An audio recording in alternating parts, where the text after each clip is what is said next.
સેવસરની લારી જ્યારે હું ચલાવતો હતો તે 10 અને ક્લાસ એક second Bro, what is this trivia you are dropping? એક મિનિટ બાકી બધું ભણવા ગયું એટલે સેવસરની લારી ચલાવતો સયાજી ગાર્ડમાં આપણું ફેમસ સેવસરની લારી હતી મારી યાર. શું વાત કરો છો? પોતે બનાવતા હતા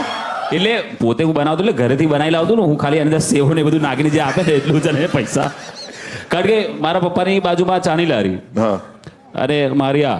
તો એકચ્યુઅલી કેવું છે ડાન્સના આની અંદર સાંજનો ડાન્સ ક્લાસ હોય તો જોબ ના કરાય કારણ કે એ 8 વાગે છોડે તો એક જ વસ્તુ કે આપણે એવો બિઝનેસ કરો કે આપણે ક્યારે બી જઈ શકીએ છીએ ક્યારેય કોઈ શોમાં કે કોઈ ગુજરાતી મૂવીનું શૂટિંગ હોય ભોજપુરી હોય તો એની અંદર જતા ફાવે કે આપણો બિઝનેસ એ લારી બંધ કરી લો આજે નહીં જાઓ તો અને ઉસળ 4 વાગ્યા પછી કોઈ ખાય બી ના બહુ હા, perfect અને મારું તો એવું હતું કે એટલું ભૂખ લાગતી હતી કે ખાલી બોની કરવાનો રહેતો કોઈ બોની કરી જાય ને એના પછી હું જ ખાવું પહેલા સો હા એટલે આ વાત કપાઈ ગઈ હતી કે એ ટાઈમ પર યાર અને ક્લાસીસ બી ચલાવતો હતો 10,000 કે એની ઉપર પૈસા નતા જોયા યાર પણ ડીઆઈડી પછી તરત જ એકદમ જ 5 લાખ હાથમાં આપી દીધું આ શું કર્યું યાર ડાયરેક્ટ આટલા